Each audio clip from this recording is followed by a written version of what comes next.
Hi, Professor Michael Leipe here to talk this time about prosocial behavior. Okay, helping others. Okay, we all know we help each other in many ways. We see a lot of unselfish helping in people, but also in many species. Okay, uh, but the greater extent to which humans help others and cooperate in positive ways is a signature quality of our of being human. Okay, and a reason for why civilizations have emerged and persisted, been able to flourish, if you will. Now, the first thing I guess we can talk about is evolutionary factors in helping, because people sometimes wonder, geez, you know, sacrificing oneself in some cases, okay, risking oneself in some cases to help another doesn't sound intuitively like something that would be favored by evolution. Okay. Uh, well, let's look at that. Okay, so we're going to look at pro-social behaviors. Okay, that is actions that are intended to help or to benefit other people. Okay. Now, from an evolutionary perspective, what's the function of helping others? Okay. Well, remember, the evolutionary perspective emphasizes survival not of the individual, but of the fittest individual's genes. Okay. So, a major idea having to do with how we evolved into being helping type of a helping species, if you will, okay, to engage in pro-social behavior. Um, a, a prominent theory about this from an evolutionary perspective is kin selection. Okay, this refers to the idea that in in prehistoric times, in the early days of of humanity, okay, um, people gave a preferential helping. They helped in a preferential manner those who were their genetic relatives. Okay, so for those people, so when some sort of emergency happened, you were about to be attacked or preyed upon by an, or you were in a very dangerous situation, falling off a cliff, if you will. Okay, so that if a genetic relative was there, say father, a brother, a sibling of sort, and that person helped, okay, that means that you are more likely to live, okay. And that person who was your genetic relative, okay, shares some genes with you. So you lived to pass your genes on, okay, which are related to your genetic relatives' genes, okay. So that would result, so helping genetic relatives, okay, um, would result in the greater likelihood that genes held in common would survive, okay. And those genes, okay, that are associated with the family that's helping, okay, certainly had kind of a come to the aid inclination about them, okay. So it also helped, so in perpetuating um, the the genes being held in common surviving, those genes also carried the helping instinct, if you will. Okay, so through kin selection, we we can see how evolution may have shaped, okay, us into being people who are predisposed in some ways to help others. Okay. Now, what is it about genetic relatives? Okay. Um, Genetic relatives, okay, tend to share similarities, including of appearance. Okay. And so a generalization, okay, if the kind of gene was inclined to help people like you, namely your relatives, okay, that may generalize over generations um, to being predisposed to helping those who are similar to you, okay, who look like you, who are like you, who are in close proximity to you, okay. Uh, a generalization from genetic relatives to similar people in general. And hence, we do see, okay, in um, we do see among human beings a tendency to be more likely to help those who are similar to one. Okay, so here's a study that I think is described in the Kasson textbook. Okay, where um, people were presented with scenarios involving a need. Okay. To help someone, okay, um, in a situation that really involved very low risk, okay, to the helper, okay, a medium amount of risk, okay, or a real high amount of risk, okay, rescuing someone out of a burning building, okay, or doing something that was very, very risky to the helper versus a low risk situation, you want to help the person pass a test, and so you're going to help the person study something that's very, very low risky. Okay, um, so they were asked, and then they were told, they basically asked, okay, imagine this scenario, okay, and they were uh, told to imagine that this is a friend of yours, okay, this is a half sibling, okay, or this is one of your siblings, okay. And we can see a clear trend here. If it's a low risk situation, in terms of offering their help, people don't discriminate on the basis of whether it's a sibling or merely a friend. Okay, but as we get into riskier kinds of situations, okay, risk to the helper, help is more readily offered the more similar uh, the person is to you. Okay, so if it's you know if it's your sibling, okay, um,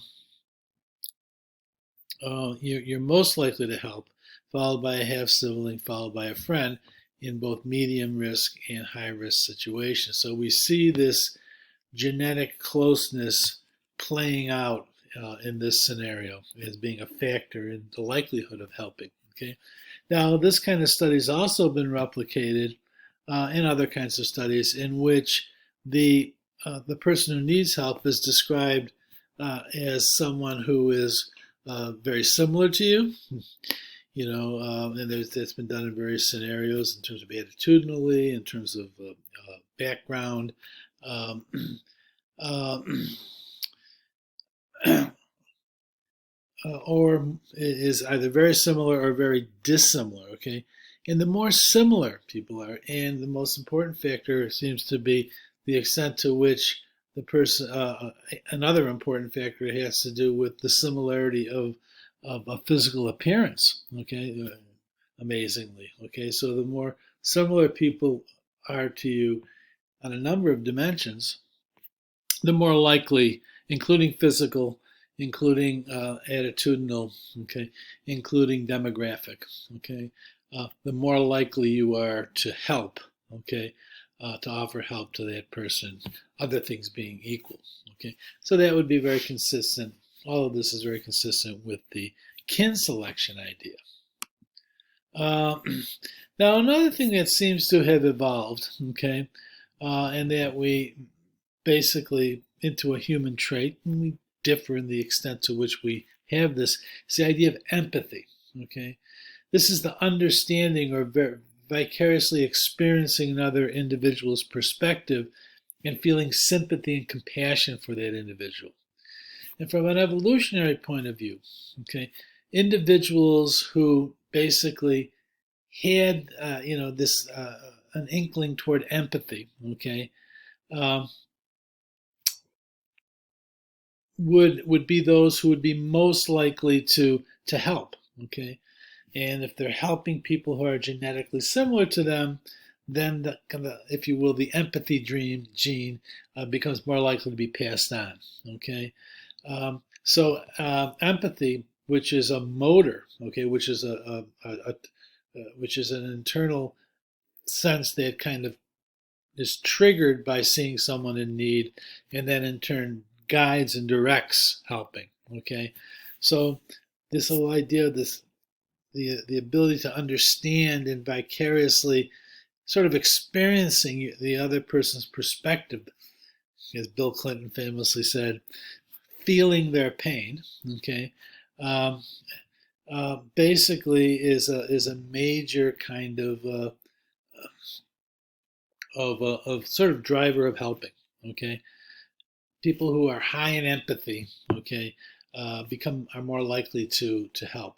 Okay, and there are two aspects here. Okay, there's perspective taking, the ability, okay, to uh, uh, to imagine, okay, what another person is going through, being able to take that person's perspective, and then having this emotional response where you have this empathic concern, okay, which basically involves sort of feeling, okay, what the not only taking the person's perspective, but feeling, okay, um, empathy for that person because uh,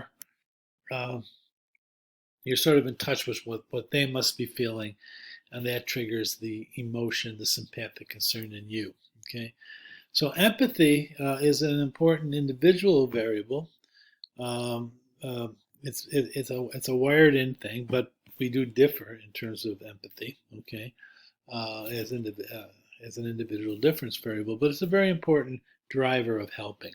Okay, and there is particularly when the help sort of involves, being able to see and experience what the person in need is experiencing and going through. Okay? There's actually evidence of empathy in other animals. Okay, so for example, chimps. Okay, one of my favorite um, sort of pictures. So this big guy has just this big chimpanzee has just lost a fight. Okay, he's gotten in a brutal fight. He's lost. Okay, and you can see this other chimp. Okay, in the still, but you can also see it in the video from which this is drawn. Okay, you can see that you can see that this guy is consoling the loser of this fight, who appears to be in some pain um, and has actually just been, if you will, humiliated and badly and perhaps injured in a fight. Okay, so there's empathy going on here.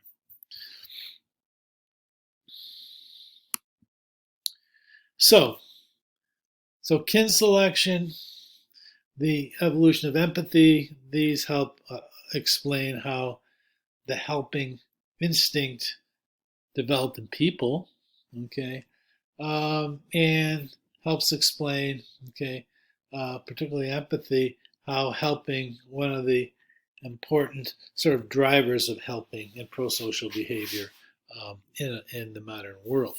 Okay, we can also look at the rewards of helping.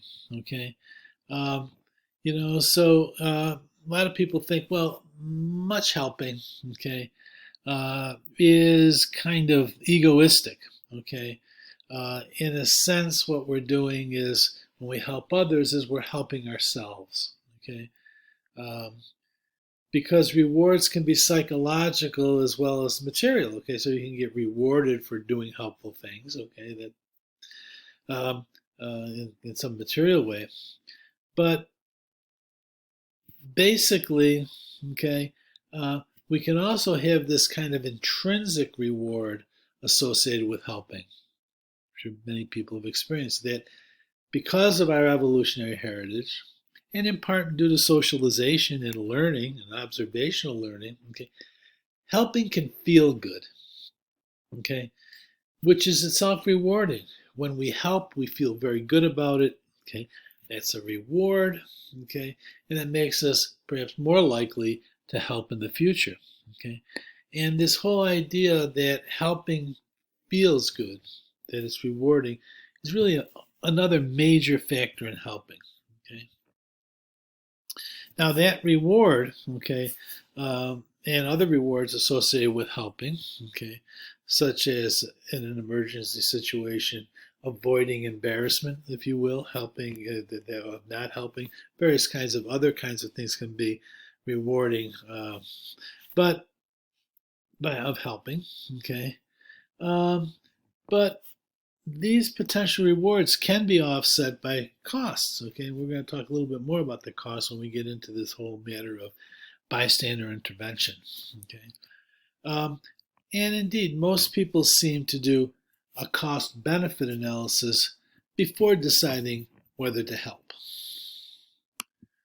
Okay, so here's a good example of altruism. Okay, now there's a discussion in your textbook of is all helping in some sense egoistic, in the sense that at some level, even if it's just feeling good or avoiding self-recrimination for not helping, that this drives helping, okay, that there's got to be something in it for the person at some level, okay, or is there the possibility of actual unmitigated altruism, okay? And altruism basically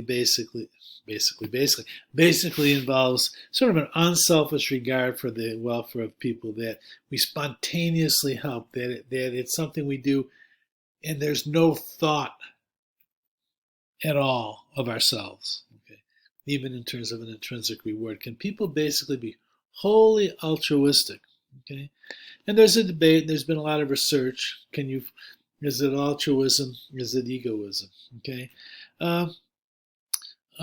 Perhaps the best way, and the best way to think about it now, without going into the details of this very complex research that has tried to pull egoism in helping and altruism in helping apart. Okay, we can say that there does seem to be some evidence that that in some cases and for some people they are wholly altruistic, okay, that they seem to help and put themselves in really dangerous situations with absolutely no thought for themselves, okay. Whether or not at some level you could find some thought for the self, who knows, but does seem to be some reasonable understanding that altruism, pure altruism, can exist. And here's an example of an altruistic behavior, okay. Comes from, and this was a number of years ago now, so I don't know how many people remember it, but Wesley Autry, okay, is the guy who basically, when a woman fell into a subway bed, okay, and a train was approaching, okay, he jumped into it, okay, and basically pushed her down really quickly and lie on top of her right in the middle, okay, of the tracks, okay, and got real low, okay, and the train basically went over them, and no one was harmed. So Mr. Autry,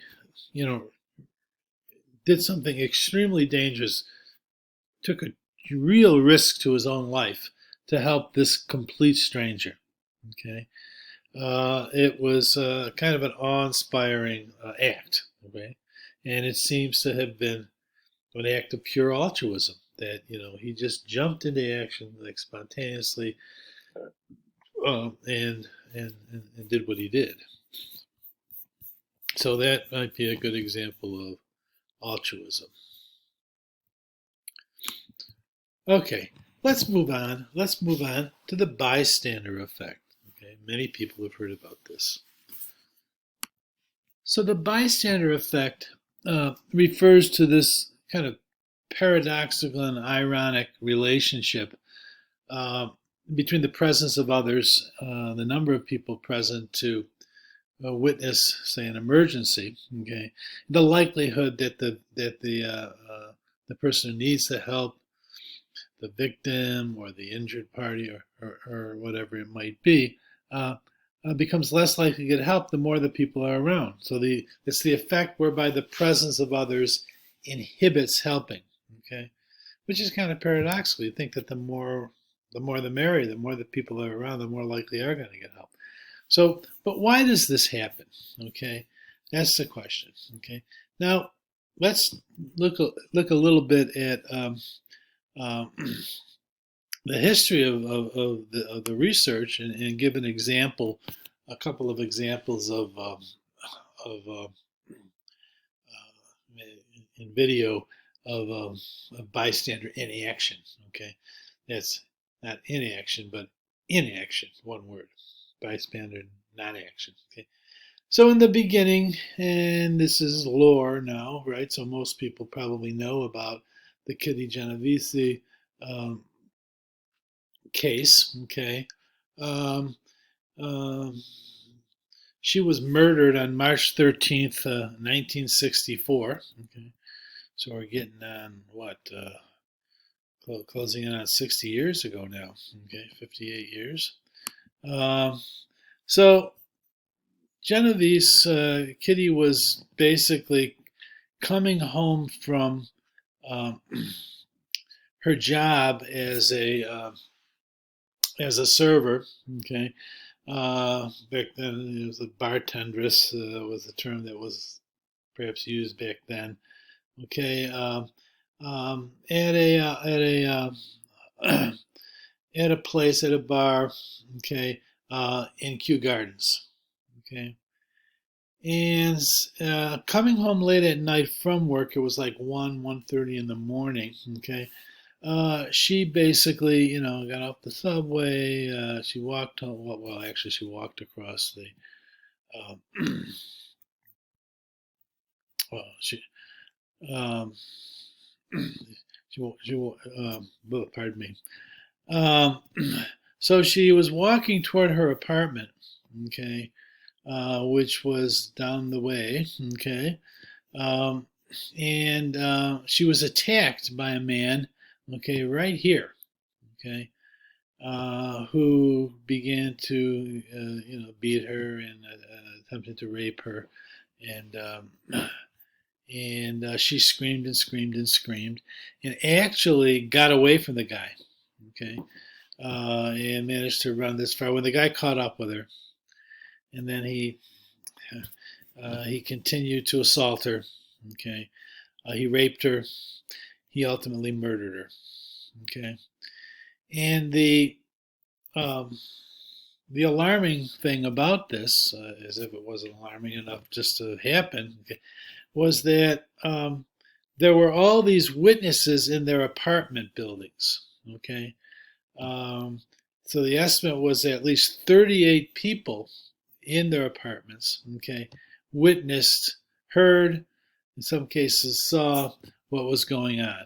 Okay, looking out their window and so on. Okay, and so the next day, okay, after this happened, later the New York Times published this article, okay, this story about this, and they basically, well, I guess I don't have it.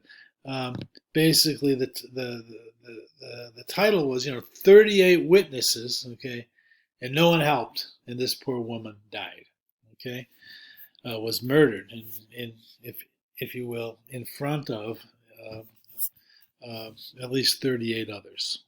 Okay. And so the newspapers and the commentators and so on screamed, well, is this what urbanity has come to? Is this basically, um, uh, you know, urban decline? Is this urban apathy? Why did this happen? Okay. And they were pointing the finger at society and the people within it. That people just don't want to get involved. They don't really care. Okay, they're apathetic. Okay, in the big cities. Okay, Is this the consequence? Is this an urban decline? Okay. Well, social psychologists at the time sort of said, yeah, and others in other disciplines, basically, that doesn't really seem right that could explain all of this. Okay. So a couple of social psychologists who were at Columbia at the time, Bibb Latané and John Darley. Bibb Latané is one of my graduate school uh, professors. When I was at Ohio State earning my doctorate, he had moved from Columbia to Ohio State really just before I got there. Okay, it was in the mid 70s. He had been. This was taking place in the 60s, mid to late 60s, when Latané and Darley were both at Columbia. Okay, so they underwent they did a series of studies. I'm going to describe a couple of them in a moment. Okay, they and others, but there's like a surge of social psychological research basically answers the question: when will people help in a crisis? Why don't people help in a crisis, in an emergency? Okay, they did a series of research, and they published a really a best-selling book in about 1970 called named the Unresponsive Bystander. Why doesn't he help?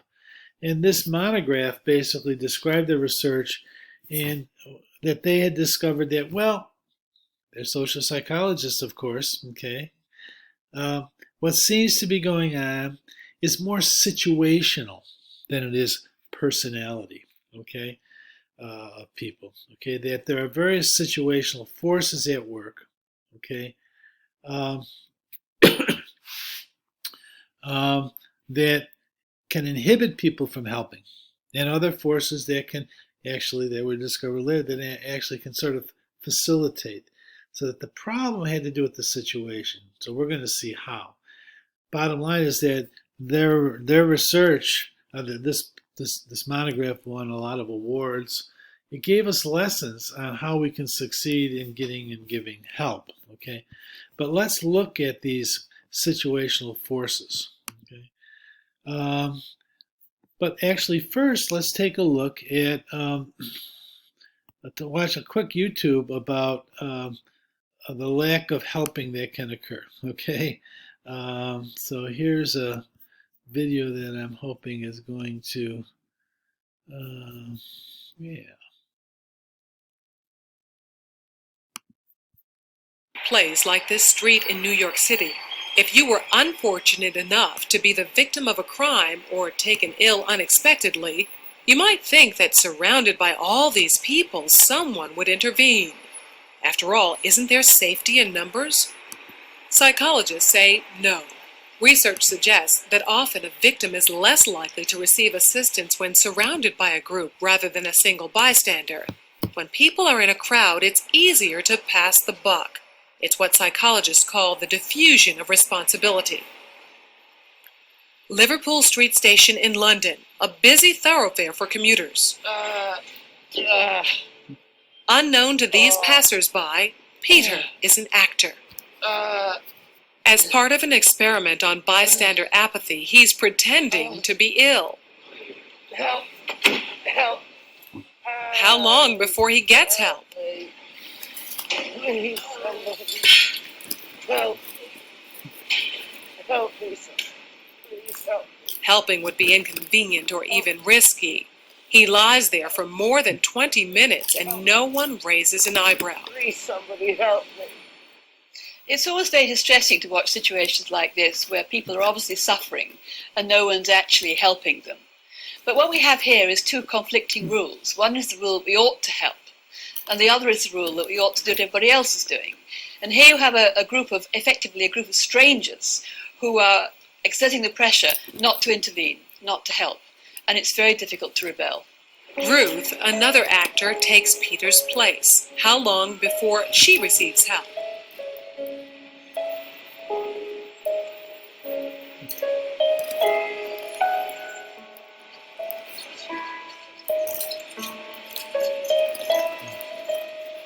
"4 minutes later, and 34 people have passed without stopping.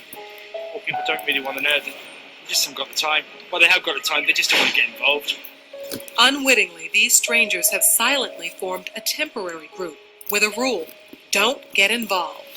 They're afraid to stand out from the crowd and won't take action if no one else does. This woman has clearly spotted Ruth, but she conforms to the rule and does nothing. Watch what happens, though, when someone else helps. You alright? You alright? Yes, thank you. Sure, you look a bit clingy, you know what I mean? She suddenly finds herself in a different group with a new rule: to help. You want to sit up? You alright, yeah? Sure. First I thought she was dead. Then I sort of checked to see if she was breathing or not. And I looked around and I couldn't believe that no one had noticed her, because there was a bloke sat there just absorbed in reading a newspaper. This time, Peter's dressed as a respectable gentleman. Now that his dress is in keeping with those around him, how long before he's rescued? Hello, sir. How are you today? I'm alright. 6 seconds. She even calls him sir, and suddenly everyone's a good Samaritan. Do you suffer from epilepsy? No. Why you're lying on the floor in the rain? Because he's part of the right group. Everyone wants to help. I would just hate to be in his position of feeling ill and nobody helping and walking past, so I'd just like to check that he was okay. I thought, well, it's wet, so he must really be ill because he's going to ruin the suit anyway.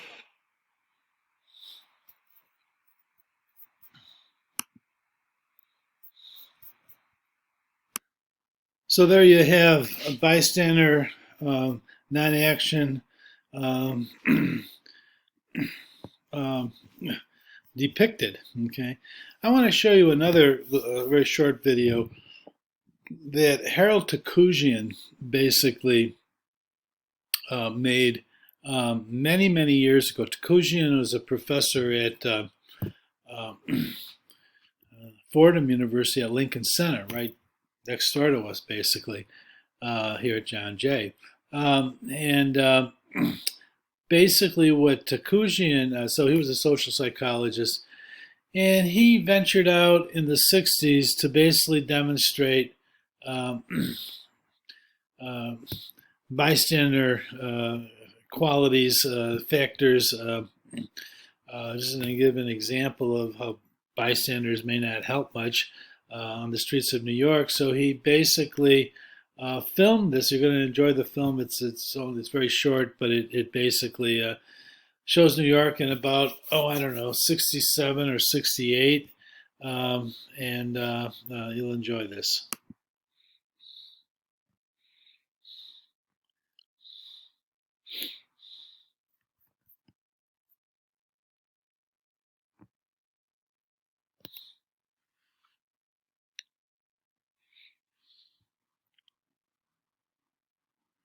So there's a guy likes that bike.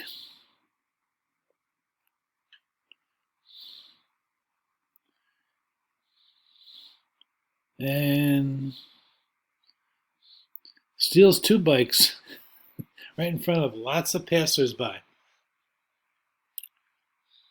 There's Harold.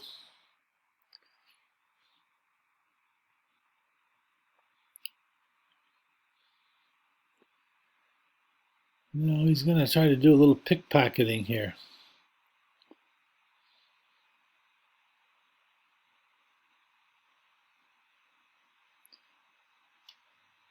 But these 2 women nab him. So you got some bystander intervention there. So let's see if he can succeed another time.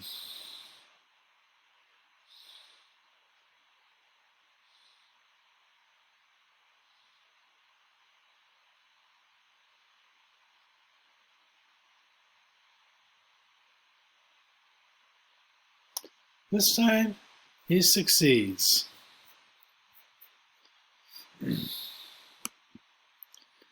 Okay. So,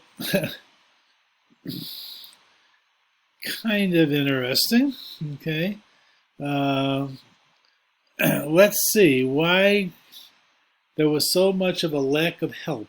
Okay. And there can, in the Kitty Genovese case and many other cases. I mean, there's I don't say countless. There's so many examples. I remember when I was first um, teaching social psychology, when I was just a new professor. I remember I used to teach this, and there was a case that occurred in Rochester, which is my hometown. Okay, and I always talk about this case. Actually, I talk about this case by examples that happened while I was actually still living there, so it was before I was a psychologist. So there was this case, they were called the M&M murders. Okay, so basically, it turns out little girls, 8, 9 years old, okay, were found basically strangled, raped, and murdered. Okay, and it happened on 3 occasions. Okay, and they call them the M&M because all three, in all 3 cases, the first and second initial was the same. Okay. So like one little girl was Melinda Martinez, okay, M&M. Okay. Well, in one of the cases, it was later discerned that the little girl was driving along this very busy expressway in Rochester, okay, and it was so many cars were whizzing by. So this little girl had been abducted, and she managed to escape her the car that the person that abducted her, and so she ran along the median, the grassy median, okay, on the side of the road actually, okay, the expressway, and she's running, okay. And nobody does anything. Nobody stops. Everybody's whizzing by. Okay, she doesn't have any clothes on. The guy catches up with her. Okay, and indeed, the rest. She ended up being a victim. So that was bystander in action. Okay, so that's another example, like Kitty Genovese and many others. Okay. So many people witnessed this, but nobody stopped. Nobody did anything to intervene. Now, we'll get back to that. We'll talk about Kitty Genovese as we go through the kinds of steps that need to be taken to help in an emergency. So basically, for an emergency, if there's an emergency, okay, that happens, okay. Now the first step is that you have to notice that something is happening, okay? And in many kinds of emergencies, people might be distracted, okay? There are concerns with the self, okay? So they don't even notice, okay, that something, that the emergency is happening. But if you can get by that and people do notice it, we need to get to the second step, that you need to interpret the event as an emergency. Okay. Lots and lots of emergency situations are ambiguous, right? Okay. Is she really sick, or is she just drunk? Okay. Think of the woman lying on the ground outside Liverpool Station. Okay. The relationship between the attacker and the victim may be itself ambiguous. Okay. So, maybe that's just a little girl who's, basically running away from her family, okay? They let her out to, go to the bathroom, if you will, and, who knows, okay? It's a family quarrel or some family situation, okay? So basically, a major thing that can happen here is, so you have ambiguity. And when there's ambiguity, people are going to stand around, okay, and look, okay. And it's ambiguous, so what do we do when we're uncertain? And we know this well now in social psychology. We look to others to give us clues as to what's going on. What should I do? And if it's so ambiguous that nobody's doing anything, okay, then a situation of pluralistic ignorance occurs. Nobody's doing anything, so you conclude nothing must be wrong because no one else seems worried. Okay, So that's a major thing, pluralistic ignorance, okay? Everybody's wondering what's going on. Nobody's really doing anything because they don't really know. And so you, okay, you're, or the individual basically looks at what other people are doing. Nobody's doing anything. Nothing must be wrong, okay? Or it must be something that doesn't require my intervention, okay? So now if you do interpret the event as an emergency, we get past this, we need to get to step 3 and take responsibility for providing help. Here's where the bystander effect comes in, okay? Because there can be a diffusion of responsibility. Certainly someone else will help, okay? Certainly someone must have called the police, the case of Kitty Genovese, okay? They didn't have 911 back there, but must have called the police, okay? So, you're in a situation, someone collapses on the subway. If you're the only one in there, you're probably going to go to the person, okay? But if there's 3 or 4 others, okay, you might look around, assume that, one of them will, okay? So you get into this paralysis, okay? Responsibility gets diffused among the various witnesses, okay? If you do take responsibility, now you have to decide how to help, okay? You might have responsibility, but you might conclude, well, you know what? I'm not competent to do this, okay? I'm not trained to handle this person who seems to be having a heart attack or something, okay? Or in the case of who can I call about this? Who can I call? Okay, you might not feel competent to help, but if you decide how to help, okay, you need to get to the 5th step and actually help. Okay, and here you might know how to help. You might decide this is what needs to be done, but there might be inhibition. Okay, audience inhibition. I'll look like a fool. Okay, and remember the cost exceeding rewards. Okay, what if I do something wrong? Okay, he'll sue me. Okay, so that it might be too costly relative to the reward of helping this poor person. Okay, that inhibit you from helping, even though you know how. Okay. So you have to get through these 5 steps. Okay. In order for the person to receive help, okay?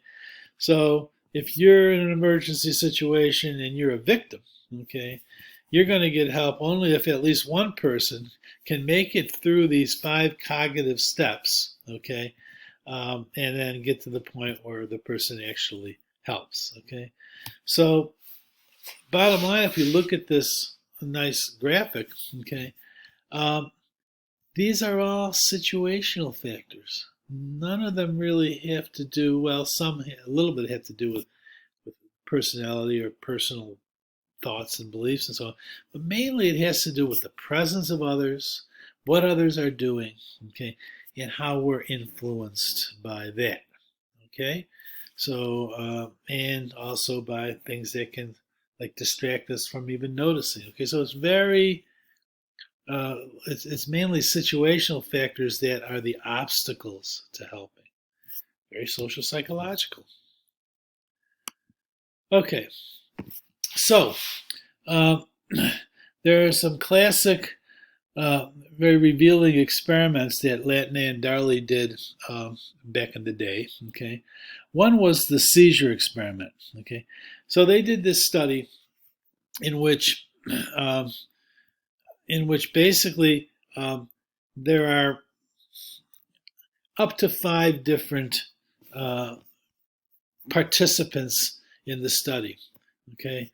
All strangers to one another, and they're set up in separate cubicles. They can't see each other, okay? And they're going to communicate via intercom, okay? And the rule is that, you're going to talk about things and so on, and you choose the topic, and then everybody can hear you, okay? You don't know where they are, but they can hear you, okay?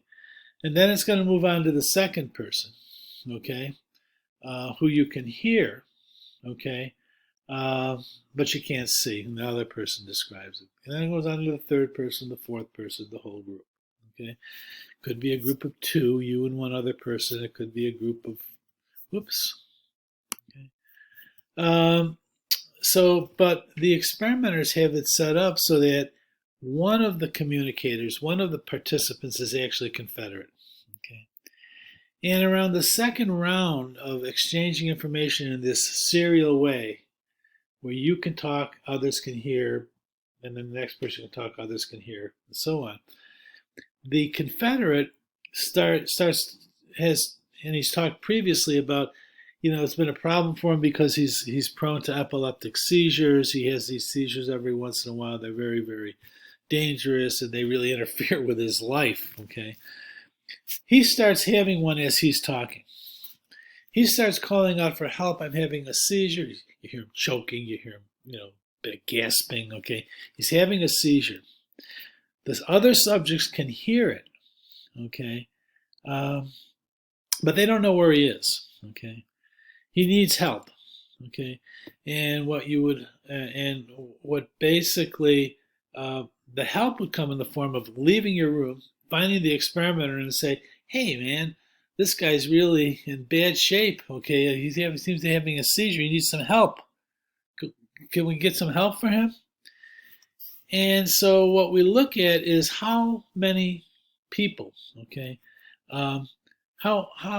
what percentage of the participants would actually attempt to help this way and go out and find the experimenter and report this emergency that's going on. And as you can see, when people were alone, so it's just you, if you're the participant, and one other, and the guy that's having the seizure, you're if you're the participant, you're very, very likely to help. 85% of the participants did so. Okay, but as we increase the number of people who are available to help, the size of the group, okay, you can see that it rather quickly declines to, if there's like you and and four others apparently available to help, okay, the participant and four others, okay, the likelihood that that participant's going to help is down to about 30%. Okay, so bystander effect. The more people available to help, the less likely the poor guy having the seizure was to get any help. Okay, so that's the diffusion of responsibility idea. Okay, and then there's the pluralistic ignorance idea. Okay, so let us have a look at that by looking at Lattin and Darley's, a reenactment of Lattin and Darley's smoke-filled room experiment. Okay, pluralistic ignorance. Nobody seems to be helping, so nothing must be wrong idea, right? Okay, let's check this out.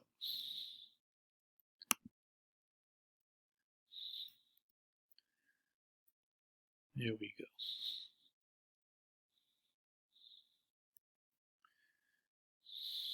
Yay.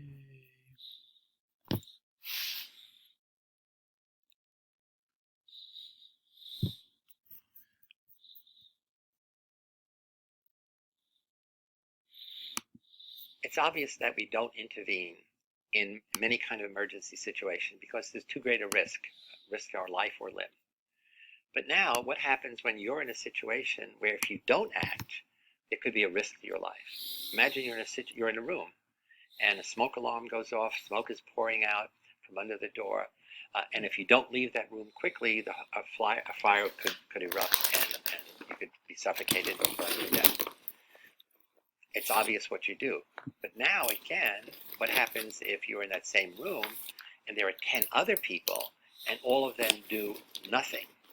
Do you take action when other people define the situation as do nothing rather than do something? When your life is at stake by following the herd. Behaving differently from your group can make you an outcast. But what would you do if you knew your group was entirely wrong? Would you, for example, sit in a burning room just because everyone else does? This hotel conference suite has been prepared for a focus group discussion on internet shopping. But all is not as it seems. We've been busy.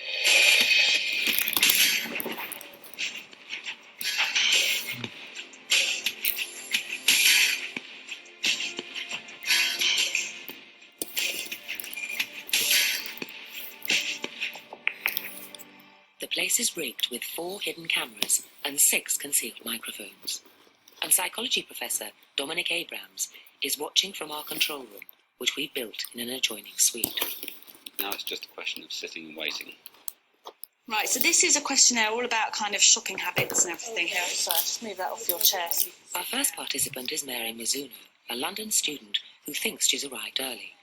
What she doesn't know is that behind this door there's about to be a serious fire in the hotel kitchen, or at least the illusion of one, created by a smoke machine and some sound effects. What will she do?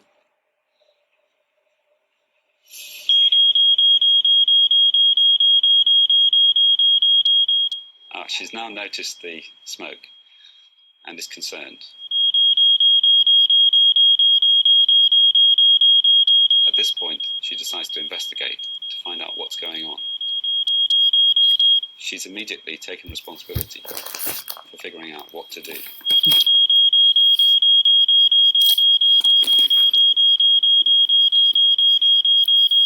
Mary does the sensible thing and evacuates quickly. She even leaves her bag and coat. As I've never been in a fire situation before, I tried to remember the kind of things that you're supposed to do, so I left my stuff and just went out. But Mary was on her own.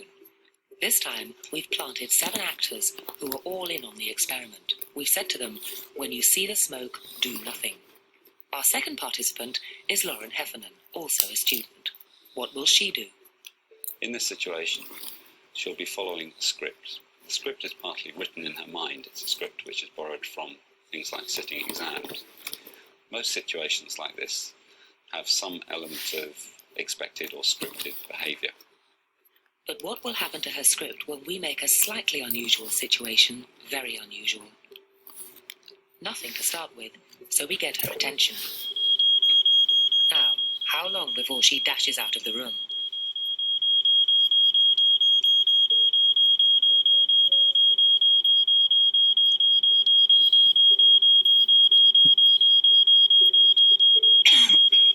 She's checking increasingly to see what the other people are thinking. But who can she appeal to? The answer is nobody. She turns to the norm of the group. Ignore the smoke. In a real fire, the people in this group would be in very serious danger by now. I was looking for some sort of reaction from someone else, even just the slightest little thing, that they'd recognise that there was something, going on here. For me to kind of react on that and then do something about it, I kind of needed prodding. She's waiting for someone else to react. Why isn't anyone else reacting? She feels uncomfortable. She doesn't want to embarrass herself by taking the lead, taking action. But something is definitely wrong. Lauren stayed in the room for 20 minutes after spotting the smoke, concerned but immobile.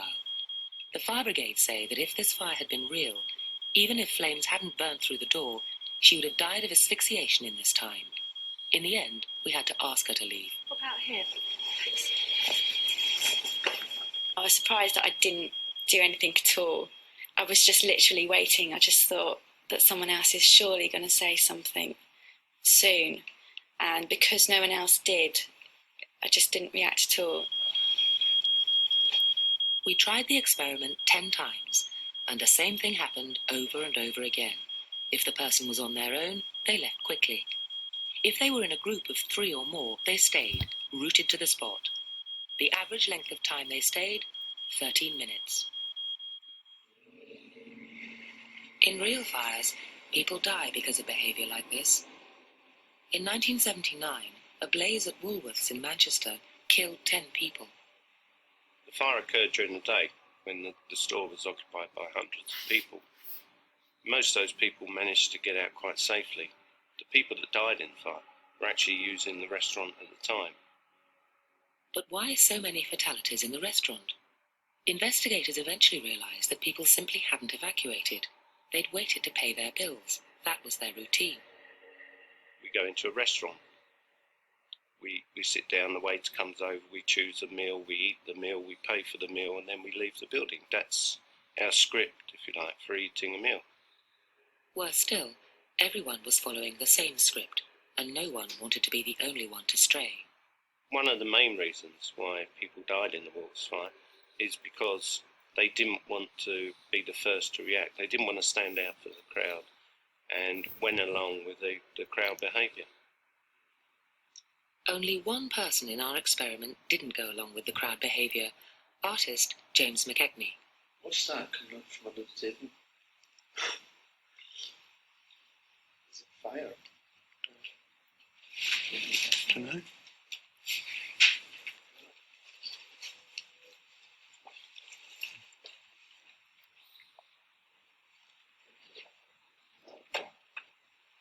Is it fire? We should just wait till she comes back. Yeah. She said just to wait here, didn't she? Yeah. Do you mean a man? She said just to wait here, didn't she? She's coming right down now. James isn't going to sit in a dangerous room just because everyone else does. Or is he? The power of the group proves irresistible. The reassurances of the rest of the group that somebody else is responsible seem to be sufficient to pull him back into place. Instead of leaving the room and calling for help, he sits back down again and waits.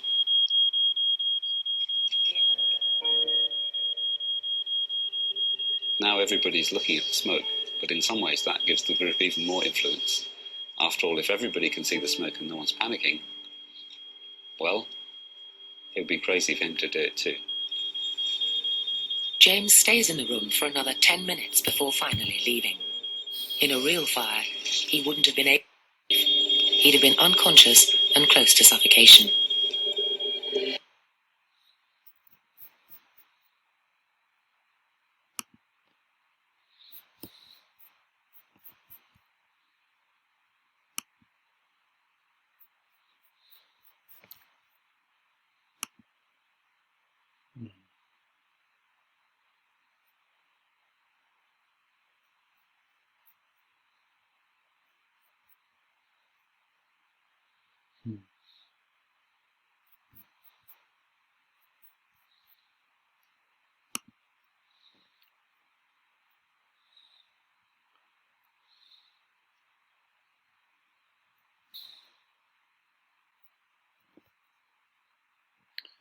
So that's the smoke-filled room experiment.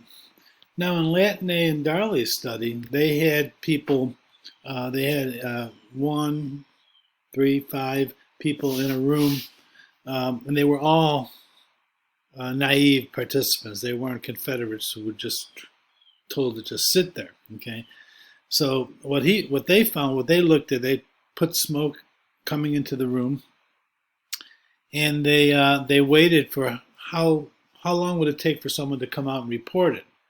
And the greater the number of people in the room, the slower people were to report it. So it went, in most of the sessions that, for example, involved 5 others, no one came out even after 10 minutes, okay, when the smoke was actually getting in people's eyes and making things kind of cloudy and blurry. It was pretty impressive. So there you get a good example of pluralistic ignorance.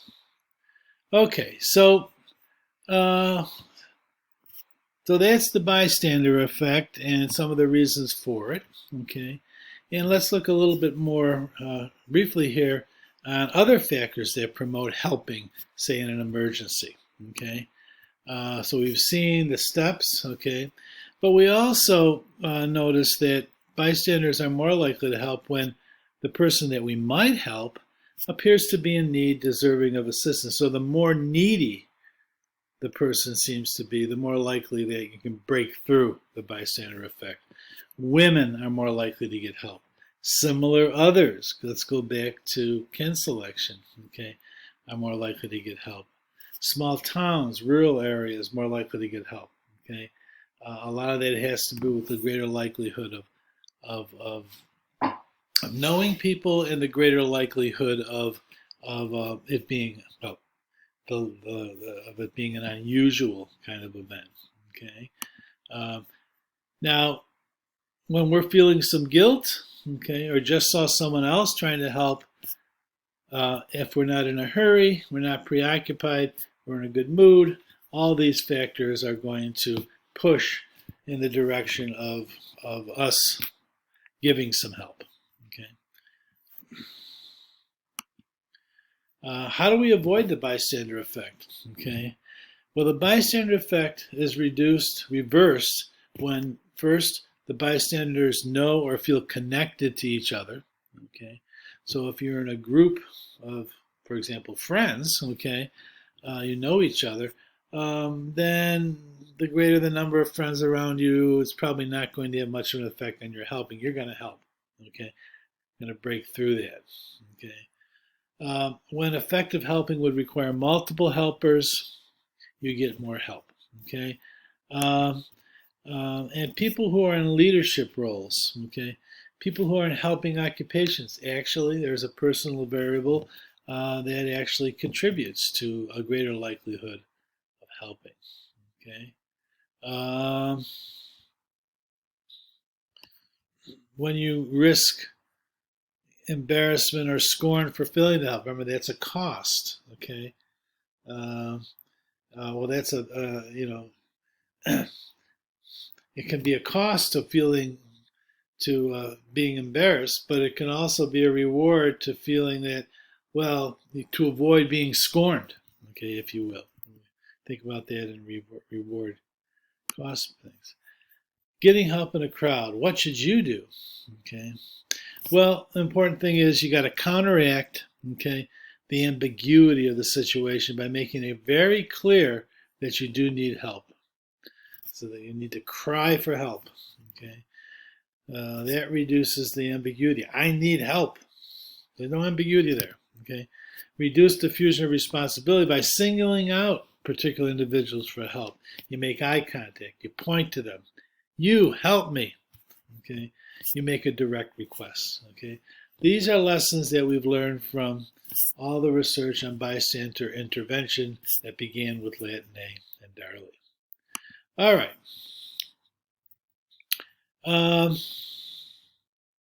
So I'd like to, we're going to move toward the finish line here since we're into an hour here, but most lectures are 75 minutes, so I'm not there yet at least. So there's lots of other situation and person factors that contribute not to helping necessarily to helping in emergencies, but to helping in general. Okay. Now, social and observational learning are really important. Okay. There have been field experiments that have shown that observing someone helping, okay, makes it more likely that the individual is going to be a helper. Okay. So, interesting field experiments. So you have a panhandler. Okay, or a homeless person, okay, sitting, against the wall on a busy sidewalk with a hat or or a can out, looking for help. Okay, and you can measure the probability, the percentage of people actually drop some coins or a buck into the can. Okay, and it's obviously pretty low. But experiments have been done in which you have a model, a confederate, okay, who basically models helping behavior by actually throwing some money into the jar. Okay,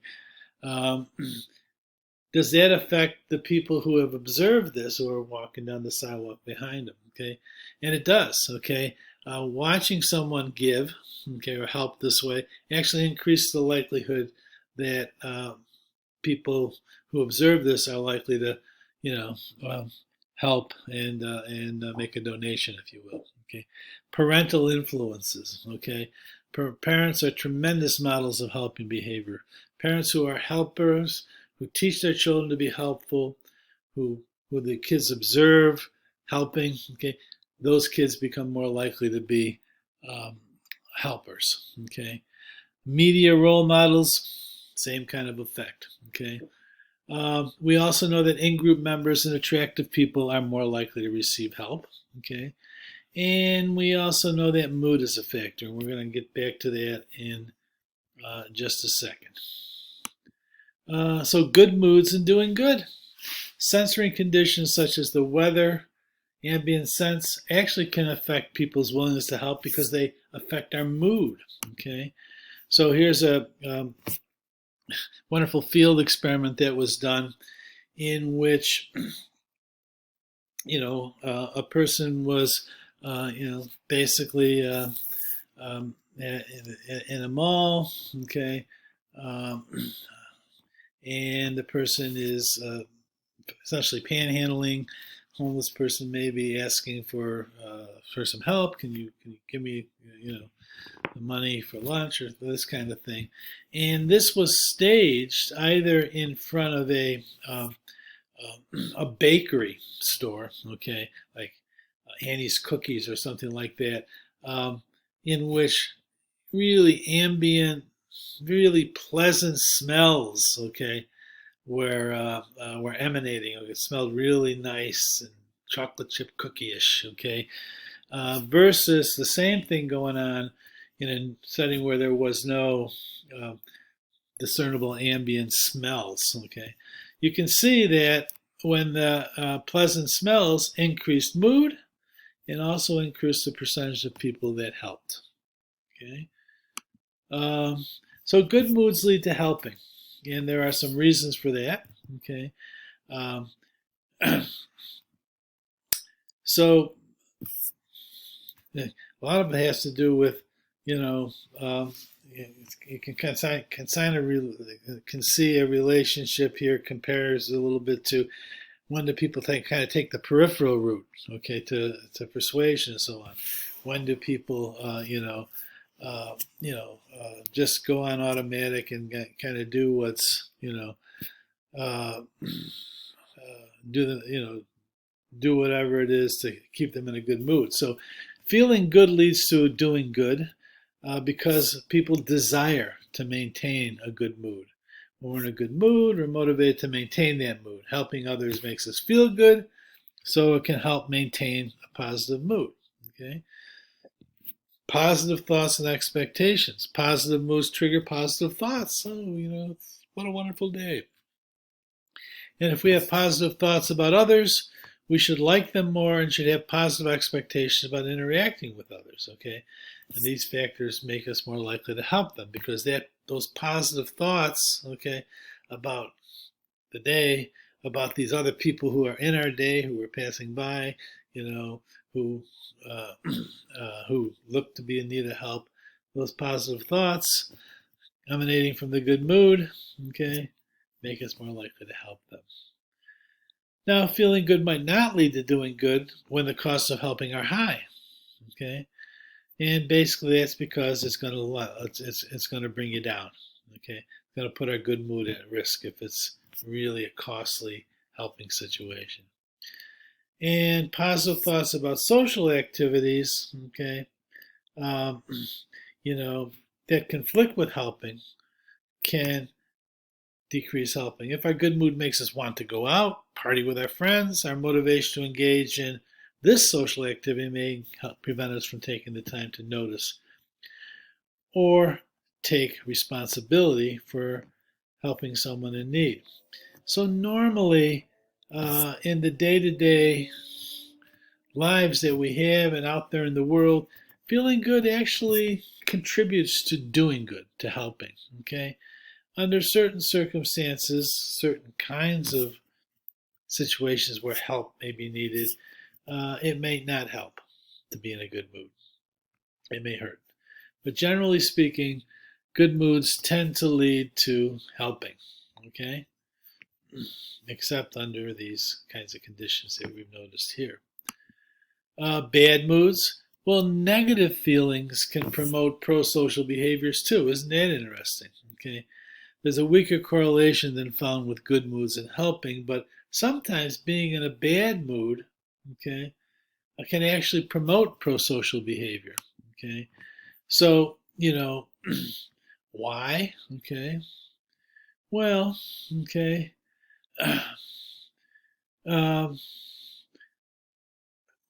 One thing that can happen is that when we take responsibility for what caused our bad mood, I feel guilty for what I did, okay, that's going to boomerang into a little bit for you in terms of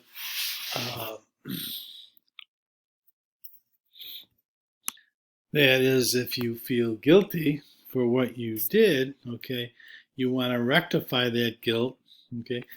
This is kind of a self-affirmation thing, okay. And one way to do that is you can help. You can help the next person down the line, okay.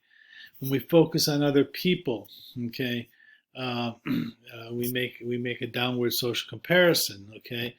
So you know, that might make us more likely to help these people who are suffering.